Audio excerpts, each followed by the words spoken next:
Assalamualaikum warahmatullahi wabarakatuh. Salam sejahtera untuk kita semua Bapak Ibu. Di sesi ini kita akan bersama-sama belajar tentang disiplin positif. Nah, tujuan yang ingin kita capai dari sesi ini adalah agar kita sebagai guru memahami apa itu disiplin positif dan bagaimana menerapkannya di sekolah. Sebelum kita membahas tentang apa itu disiplin positif, mari sama-sama kita melakukan refleksi terlebih dahulu. Coba kita ingat-ingat Bapak Ibu, perilaku-perilaku siswa di sekolah yang menurut kita tidak sesuai dengan peraturan dan tata tertib sekolah. Di sekolah, kadang kita menemukan ada siswa kita yang tidak mengerjakan PR, datang terlambat, tidak menggunakan atribut sekolah, suka mengganggu temannya, dan lain-lain. Jika kita menemukan perilaku tersebut, biasanya apa respon kita? Kami menemukan respon guru cukup bervariasi. Untuk siswa yang datang terlambat misalnya, ada yang dilarang masuk kelas, ada yang disuruh membersihkan, ada juga yang diizinkan untuk langsung masuk ke kelas, mengikuti pelajaran tanpa ada sanksi apapun. Tapi kami juga menemukan ada siswa yang mengalami hukuman fisik karena melakukan pelanggaran. Ketika kami mencoba untuk mengobrol dengan siswa, ada siswa yang mengatakan bahwa mereka merasa dipermalukan oleh gurunya ketika mereka melanggar. Nah, ini menjadi pertanyaan untuk kita semua. Sudah tepatkah respon yang selama ini kita berikan? Sejauh mana respon yang kita berikan terhadap pelanggaran yang dilakukan oleh siswa itu memberikan pembelajaran kepada siswa bahwa apa yang dia lakukan itu salah. Jangan-jangan siswa berubah perilakunya menjadi lebih baik bukan karena dia menyadari bahwa apa yang dia lakukan itu salah, tetapi karena dia takut dihukum oleh gurunya. Kadang-kadang tanpa kita sadari, ketika siswa melakukan pelanggaran, kita fokus pada pemberian sanksi saja, yang umumnya kita kenal dengan istilah hukuman. Kenapa hukuman? Karena harapan kita sebagai guru, hukuman tersebut bisa memberikan efek jera terhadap siswa kita. Hukuman pada dasarnya merupakan upaya pengendalian perilaku siswa agar sesuai dengan peraturan sekolah atau sesuai dengan kemauan kita sebagai guru. Nah, apa bedanya hukuman dengan disiplin positif? Disiplin positif adalah sebuah pendekatan yang mengajarkan siswa agar bertanggung jawab atas apa yang dilakukan, bukan pada efek jera saja. Tujuannya adalah mengajarkan siswa agar dia memahami perilakunya, bertanggung jawab atas apa yang dilakukan, dan belajar menghargai dirinya sendiri dan juga orang lain. Untuk menerapkan disiplin positif ini, terdapat 5 prinsip yang harus diikuti, yaitu 1. Saling menghormati. Kita harus menghormati siswa kita. Yang kedua, kita perlu mengidentifikasi penyebab perilaku yang menurut kita tidak sesuai tersebut. Yang ketiga, partisipatori. Kenapa partisipatori? Karena kita perlu sepakat dengan siswa kita. Apa konsekuensinya nantinya? Yang keempat, kita disarankan untuk fokus pada kekuatan atau potensi yang dimiliki oleh siswa kita. Prinsip yang kelima adalah proaktif. Apa yang kita maksud dengan proaktif? Kita fokus pada solusi untuk membantu siswa. Kapan disiplin positif ini diterapkan? Ketika kita sebagai guru menemukan perilaku siswa yang tidak sesuai. Perilaku yang tidak sesuai ini biasanya kita sebut dengan istilah misbehave. Sebelum lanjut lebih jauh, kita perlu memahami kenapa sih siswa itu kadang berperilaku tidak sesuai.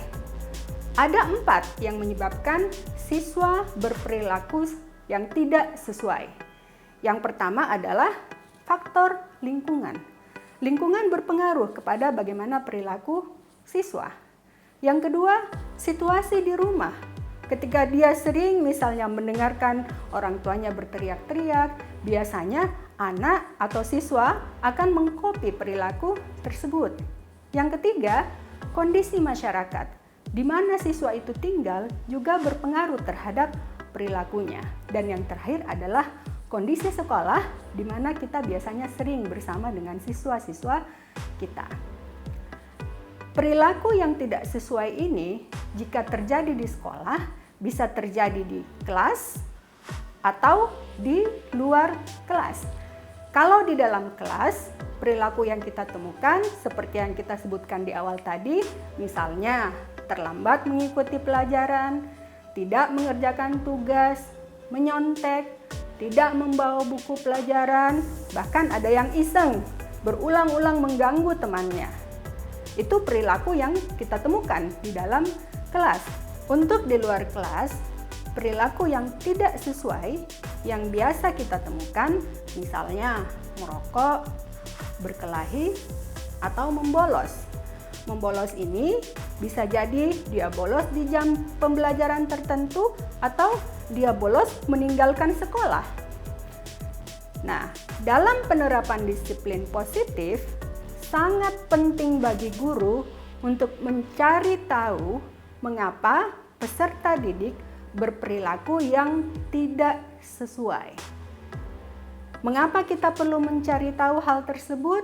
Tujuannya agar kita sebagai guru dapat memberikan respon yang tepat dan tidak langsung memberikan hukuman. Ketika kita ingin menerapkan disiplin positif, kita perlu belajar tentang konsekuensi logis. Apa itu konsekuensi logis? Konsekuensi logis mengajarkan bahwa setiap tindakan memiliki konsekuensi atau dampak yang dirasakan bukan hanya oleh orang yang melakukan pelanggaran, tetapi juga oleh orang lain. Jadi ketika ada siswa yang melakukan pelanggaran misalnya, dampaknya bukan hanya dirasakan oleh siswa tersebut saja, tetapi juga dirasakan oleh teman-temannya ketika dilakukan di kelas misalnya, dan juga dirasakan oleh gurunya. Terdapat 4 prinsip dalam penerapan konsekuensi logis, yaitu yang pertama, related atau berhubungan. Apa yang dilakukan oleh siswa ketika kita memberikan sanksi misalnya, maka sanksi yang diberikan itu harus terkait dengan kesalahan yang dilakukan. Yang kedua, respectful. Kita menghormati siswa kita.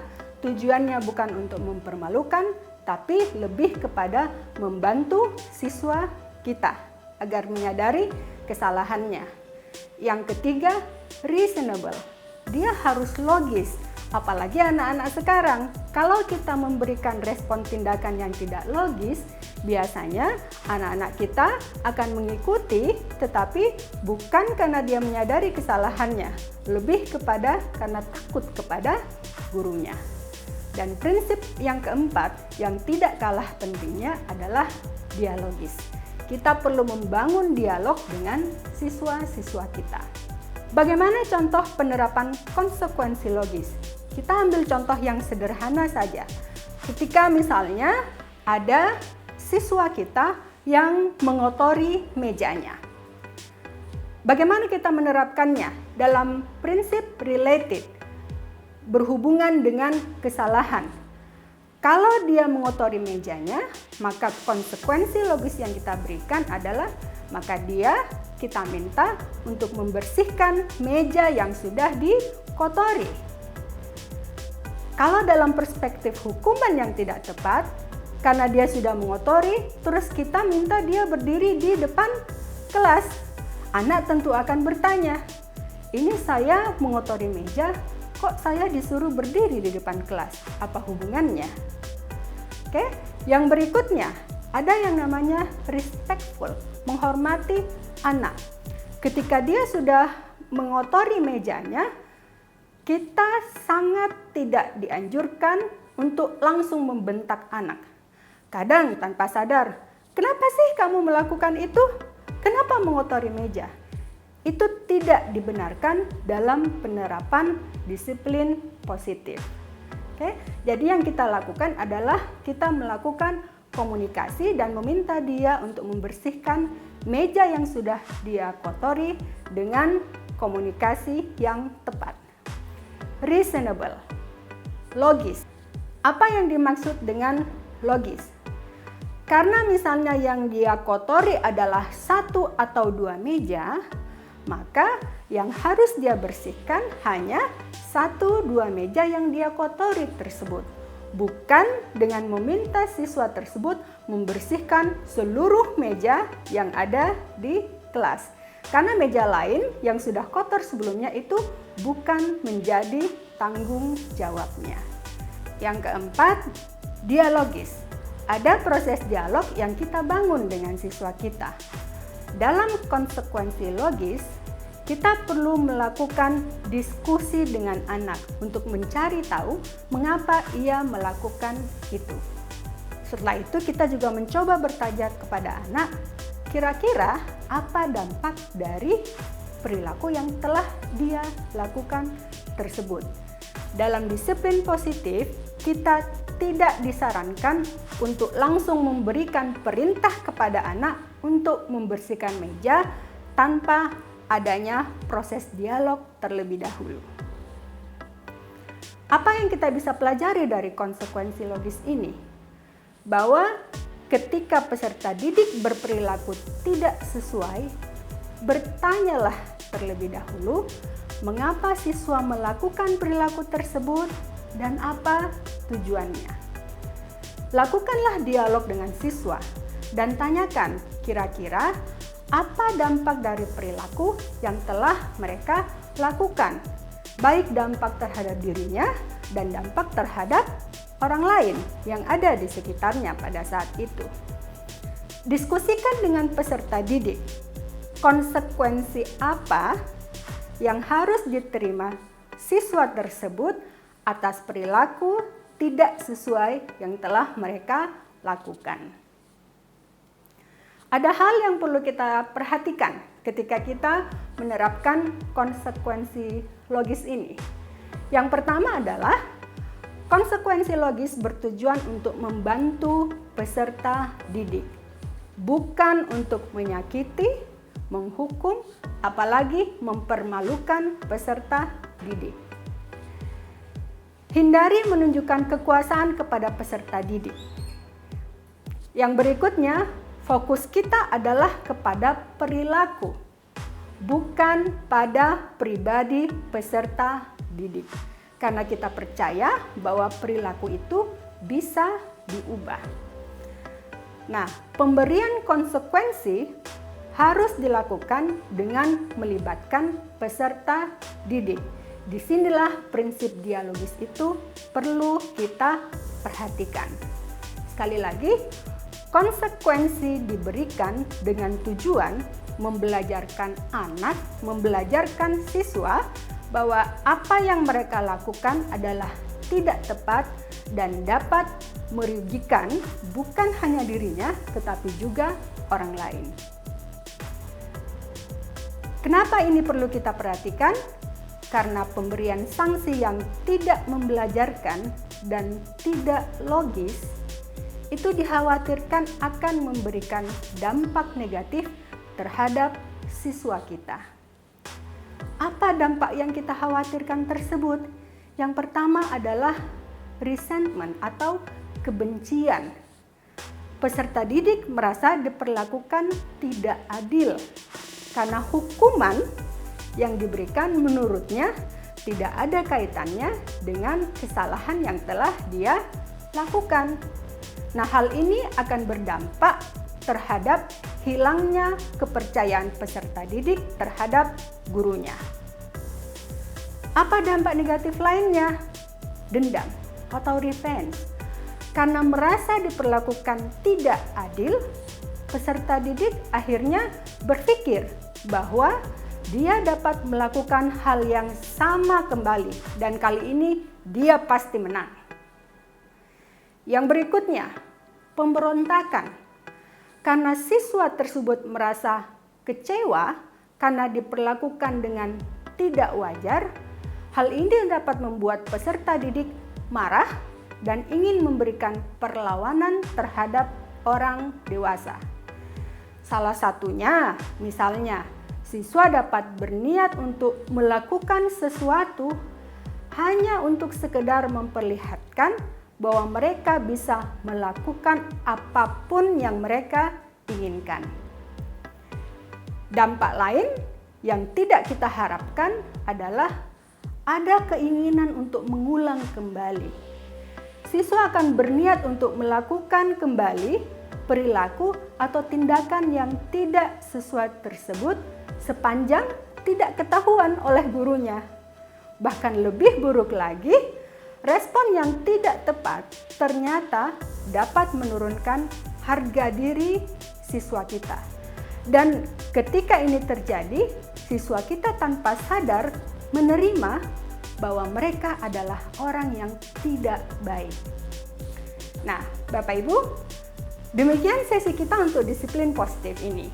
Semoga sesi ini dapat mengubah paradigma kita tentang cara mendisiplinkan siswa. Disiplin positif mengajarkan kita untuk lebih berhati-hati dalam merespon perilaku siswa yang tidak sesuai. Fokus kita adalah membelajarkan siswa kita agar berani bertanggung jawab atas apa yang dia lakukan, karena dia memahami bahwa apa yang dia lakukan itu bukan hanya berdampak kepada dirinya, tetapi juga orang lain. Dengan begitu, fokus kita tidak lagi pada pemberian sanksi saja. Demikian Bapak Ibu, sesi kita untuk penerapan disiplin positif dan konsekuensi logis. Semoga bermanfaat untuk kita semua. Terima kasih.